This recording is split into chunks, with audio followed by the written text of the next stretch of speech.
जल्दी से कमेंट करें सब बच्चे और लाइक करें सेशन को और अपनी एनर्जी को शो कर दें प्लीज भाई। आज लेटरल एंट्री वाले बच्चे भी पढ़ सकते हैं, ठीक है। ऊर्जा शुरू कर रहे हैं। ऊर्जा बिल्कुल आप पढ़ेंगे, हम भी पढ़ाएंगे बच्चे, बिल्कुल पढ़ाने के लिए तो आए यहाँ पर। ऊर्जा क्या है बताइए? आप कहेंगे सर कार्य करने की क्षमता को ऊर्जा कहते हैं। आपके अंदर है ऊर्जा, बिल्कुल आप कार्य कर सकते हैं, करिए। कार्य करने की क्षमता को ऊर्जा कहते हैं। हर बच्चे के मुंह पे रहती है डेफिनेशन है, बहुत छोटी सी डेफिनेशन है। The capacity to do work is called energy. The capacity to do work is called energy. बच्चों जो फिजिक्स की वो इस क्लास के एंड होने के बाद ही आपको मिल जाएगी। और जिन बच्चों ने जो प्री लॉन्चिंग वाला कोर्स था ज्वाइन नहीं किया, कर लीजिएगा, है ना। आपको बस इसी बार अभी सिर्फ कोर्स ज्वाइन करना है, सेकंड सेम में नहीं करना पड़ेगा। उसमें सारा का सारा कंटेंट सेकंड सेम का आपको मिलेगा, ठीक है। सेकंड सेम वाला कोर्स पूरा मिलेगा, उसमें आपको सभी सब्जेक्ट की ई बुक, लाइव क्लास, पीडीएफ सब कुछ मिलेगा। दोबारा पेमेंट कभी नहीं करना आपको सेकंड सेम में। तो सेकंड सेम का कोर्स एग्जाम से पहले लॉन्च किया गया, उसी का नाम प्री लॉन्चिंग रखा गया। जीटेक वाली ऐप पर आपको सेकंड सेम का कोर्स दिख जाएगा। उसी कोर्स में आपकी फिजिक्स की बुक भी दी जाएगी, मैथ की भी, केमिस्ट्री की सब उसी में मिल जाएगी। ओके चलिए, जो रह गए थे कर लीजिएगा भाई। कार्य करने की क्षमता को ऊर्जा कहते हैं, ये बात सभी को समझ आई। अच्छा ऊर्जा कैसी जो राशि भाई, ऊर्जा कैसी राशि है? सदिश। सदिश तो आप कहेंगे सर ऊर्जा की कोई दिशा थोड़ी है, एनर्जी की कोई दिशा नहीं है ना भाई। तो एनर्जी कैसी हो जाएगी आपकी? अदिश। एनर्जी अदिश राशि है। कितने बढ़िया टॉपिक है, छोटे छोटे पॉइंट, इतने आसान पॉइंट दे रहा हूं आपको। कार्य करने की क्षमता को ऊर्जा कहते हैं। ऊर्जा एक अदिश राशि है और ऊर्जा का मात्रक जूल होता है भाई। ऐसा ही मात्रक जूल ही तो है इसका, लो जूल है इसका मात्रक, जूल, ठीक है। ऊर्जा का मात्रक जूल है। डायमेंशन क्या होगी एनर्जी की, कोई बता सकता है? बिल्कुल सर, कैसे? जो कार्य का मात्रक है वो इसका W बराबर FDF होता है, ML2 और T-2। ये क्या हो जाएगी? इसकी डायमेंशन हो जाएगी। ये डायमेंशन होगी भाई इसकी, ठीक है। क्लियर है, चलिए। हाँ पीडीएफ तो सबको फ्री मिलेगा, डेफिनेटली पीडीएफ सबको फ्री है। पीडीएफ G6 बैच में आपको मिलेगा। हाँ बच्चा कह रहा ऊर्जा नीरजा की बहन है। और आपकी? आपकी कुछ नहीं है, आप भी बना लो कुछ। ऐसा unit of all forms of energy भाई याद रखिएगा, जितनी भी प्रकार की आप ऊर्जा पढ़ते हैं, चाहे आप स्थैतिक यानी स्टैटिक एनर्जी पढ़ें जिसे आप पोटेंशियल एनर्जी कहते हैं, आप काइनेटिक एनर्जी पढ़ें गतिज ऊर्जा, है ना, कोई सी भी, मैकेनिकल एनर्जी पढ़े, जितनी भी एनर्जी आपकी, लगभग सभी प्रकार की ऊर्जा की जो ऐसा यूनिट है वो जूल ही रहती है ना। लगभग सभी प्रकार की ऊर्जा की जो यूनिट है जूल होती है। और आपको पता होगा एक जूल में 1 न्यूटन इंटू मीटर होता है। एक जूल में 1 न्यूटन इंटू मीटर होता है। इसके बाद हमने क्या कहा भाई? हमने कहा जो अदर यूनिट्स है आपकी, जैसे कैलोरी, ऊष्मा के लिए, ऊष्मा भी एक प्रकार की ऊर्जा होती है आपको पता है, और ऊष्मा को हम लोग कैलोरी में मेजर कर लेते हैं, कैलोरी में। तो भाई आपको याद रखना 1 कैलोरी में 4.184 जूल या फिर 4.2 कह देते हैं इसको। एक कैलोरी में 4.2 जूल होता है। 4.2 लिख दो या 4.184 एग्जैक्टली, है ना। तो 4.2 याद कर लेना, एक कैलोरी में 4.2 जूल होता है, याद रखेंगे। बाकी किलोवाट घंटा, आपका बिजली बिल जो जाता है, आपका बिजली बिल जो आप जमा करते हैं भाई, उसकी यूनिट क्या होगी एनर्जी की? किलोवाट घंटा। 1 किलोवाट घंटा में 3.6 × 10⁶ जूल होता है। बट मैं कहूंगा कि आपको यहाँ पर जो पॉलिटेक्निक का सेमेस्टर एग्जाम है उसके हिसाब से इतनी सारी चीजों की आवश्यकता नहीं है, बस 1 जूल वाला याद रखना, बाकी सबकी जरूरत नहीं है। अच्छा इलेक्ट्रॉन वोल्ट जो है ये भी भाई परमाणु और नाभिकीय है। भौतिकी में ऊर्जा का मात्रक इलेक्ट्रॉन वोल्ट होता है। एक इलेक्ट्रॉन वोल्ट में 1.6 × 10⁻⁻19 होता है, आपको पता होगा, ठीक है। चलिए तो ये आप चाहे तो याद कर ले या छोड़ सकते हैं, बस इतना याद रखिएगा। मैंने ये स्लाइड दी ऊर्जा के बारे में, इसकी बहुत विशेष आवश्यकता नहीं थी। अब ऊर्जा की अलग अलग फॉर्म होती है। अपने सिलेबस में 3 ही ऊर्जाएं पढ़नी है भाई। मैकेनिकल एनर्जी, मैकेनिकल एनर्जी में आपको 2 तरह की ऊर्जा आएंगी, एक आएगी आपकी स्टैटिक, दूसरी आएगी काइनेटिक, है ना, यानी पोटेंशियल और काइनेटिक। तो यहाँ पर ऊर्जा की अलग अलग फॉर्म होती है। आपको सारी फॉर्म के नाम याद करने की बहुत आवश्यकता नहीं है, इसे हटा सकते हैं यहाँ से, ठीक है, क्योंकि रिवीजन टाइम पे इसकी कोई आवश्यकता नहीं। हमें जो पढ़नी है मुख्य रूप से अपने सिलेबस वाली, जिसमें यांत्रिक ऊर्जा पढ़ेंगे सबसे पहले, अगर ना मिले तो ठीक है। मैकेनिकल एनर्जी, यांत्रिक ऊर्जा। बच्चों क्या होती है मैकेनिकल एनर्जी? आप कहेंगे यांत्रिक ऊर्जा बेसिकली जो हमारी बच्चों गतिज ऊर्जा और स्थितिज ऊर्जा है, इन दोनों के योगफल के बराबर होती है ना। किसी वस्तु में उसकी स्थिति के कारण जो ऊर्जा होगी, उसकी पोजीशन की वजह से जो ऊर्जा होगी, उसे हम कहते हैं पोटेंशियल एनर्जी। और गति के कारण जो ऊर्जा होती है उसे गतिज ऊर्जा कहते हैं, काइनेटिक एनर्जी। तो स्थितिज ऊर्जा और गतिज ऊर्जा दोनों का योगफल कहलाता है मैकेनिकल एनर्जी। तो किसी वस्तु में उसकी गति या फिर उसकी स्थिति के कारण जो ऊर्जा होगी बच्चों से कहेंगे हम यांत्रिक ऊर्जा, क्योंकि गति की वजह से गतिज ऊर्जा होगी, स्थिति की वजह से स्थितिज ऊर्जा होगी, और इन दोनों को जोड़ दें तो आपकी यांत्रिक ऊर्जा आ जाएगी, ठीक है। यानी यांत्रिक ऊर्जा मुख्य रूप से भाई, यांत्रिक ऊर्जा जो आपकी मुख्य रूप से 2 प्रकार की होती है, 2 मुख्य रूप है यांत्रिक ऊर्जा के, एक है गतिज ऊर्जा, दूसरा है स्थितिज ऊर्जा, काइनेटिक एनर्जी और पोटेंशियल एनर्जी। तो जैसा कि मैंने आप सबको बताया, फॉर्मूला याद रखिएगा, मैकेनिकल एनर्जी जो होती है बच्चों गतिज ऊर्जा और स्थितिज ऊर्जा के जो योगफल के बराबर होती है। Mechanical energy equal to kinetic energy plus potential energy. ये फॉर्मूला आपको सबको याद होना चाहिए, बहुत आसान है और जरूरी भी है भाई। यांत्रिक ऊर्जा क्या है? गतिज ऊर्जा और स्थितिज ऊर्जा का योगफल है, ठीक है। कैसे उत्पन्न होती है? तो या तो गति के कारण या फिर स्थिति के कारण आपकी यांत्रिक ऊर्जा उत्पन्न होती है। ये बात सबको समझ में आ गया? बोलिए।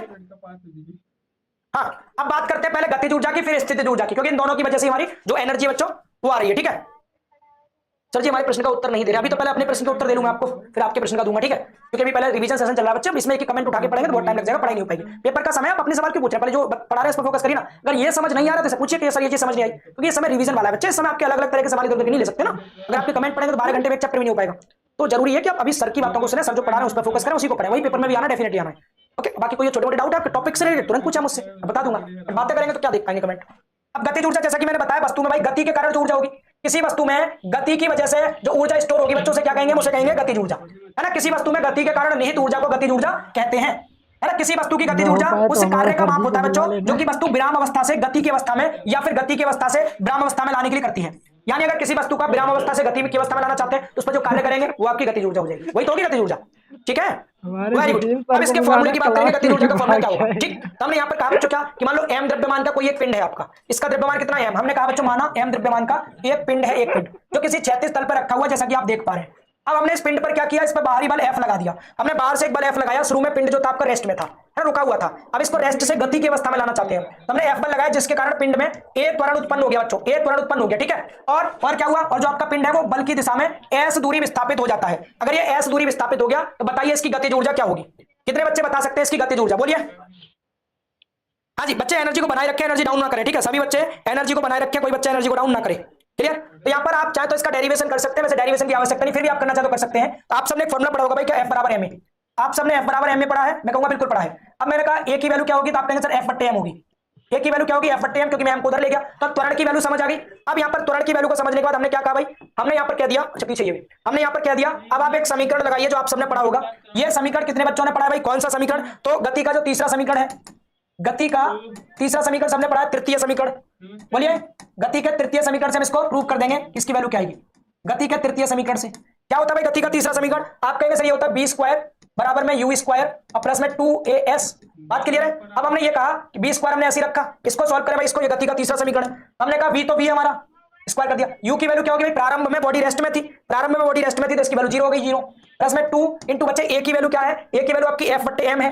a की वैल्यू क्या है यहाँ पर, f बट्टे में m है, सबको दिख पा रही होगी, f बट्टे m हो गई। इंटू में यहाँ पर क्या भाई, यहाँ पर s है, s बिल्कुल। अब यहाँ से m को ऊपर ले जाओ तो क्या जाएगा, यहाँ पर b स्क्वायर तो ये है ही, गुणा में m आ गया इधर, बट्टे में नीचे 2 आ गया, 2 बराबर में इधर क्या बचा, f डॉट s बचा।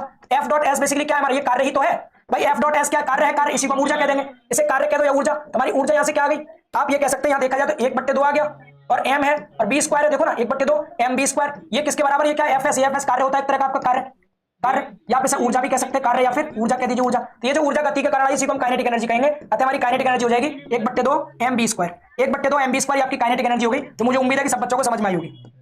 1/2 एम और बी स्क्वायर। बोलिए भाई क्लियर हुआ सब बच्चों को, ये हमने कैसे निकाला, सभी को समझ में आ गया ना, काफी आसान है यार, आराम से आप लोग निकाल सकते हैं इसे, बहुत ईजी है, बहुत बहुत बहुत ईजी। तो यहाँ पर आप सब बच्चों को इसका मैंने छोटा सा डेरिवेशन भी दे दिया है जिसे आप कर पाएंगे सब बच्चे। काइनेटिक एनर्जी के बारे में कर पाएंगे भाई, थोड़ा डांट दे, गलती करो फिर। गति के कारण जो ऊर्जा होगी बच्चों उसे गतिज ऊर्जा कहेंगे, और किसी वस्तु की गतिज ऊर्जा उस पर कार्य की माप होती है।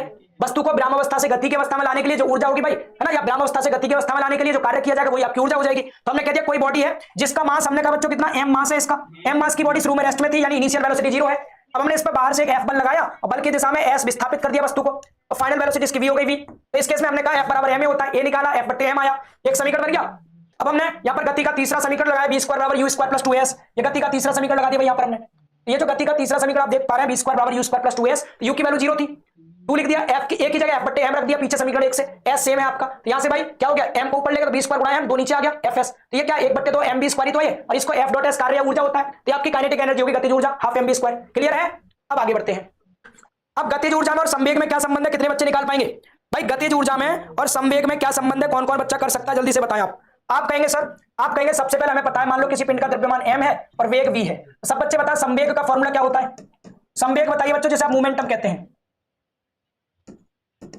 मोमेंटम। आप कहेंगे सर संवेग की अगर हम बात करें मोमेंटम की, तो मोमेंटम हमारा होता है p बराबर mb, भाई p बराबर mb होता है मोमेंटम, ये बात सबको पता होगी अच्छे से, बिल्कुल। अब आगे हमने क्या कहा, अगर ये p बराबर mb मोमेंटम, एक समीकरण बना लिया, कोई दिक्कत नहीं। अब हम आगे लिखेंगे गतिज ऊर्जा, क्योंकि दोनों में संबंध बता रहा है ना भैया, गतिज ऊर्जा लिखिए आप, गतिज ऊर्जा बताओ भाई राहुल, गतिज ऊर्जा क्या होगी, गतिज ऊर्जा मतलब काइनेटिक एनर्जी। मैं तो बहुत इजी वे में कंटेंट प्रोवाइड कर रहा हूं ताकि आप सबको समझने में आसानी हो। आप कहेंगे सर गतिज ऊर्जा आपने हमें पढ़ाया है, क्या क्या पढ़ाया हमने, काइनेटिक एनर्जी के ई बराबर हाफ एम बी स्क्वायर, चलो बढ़िया बात है यार।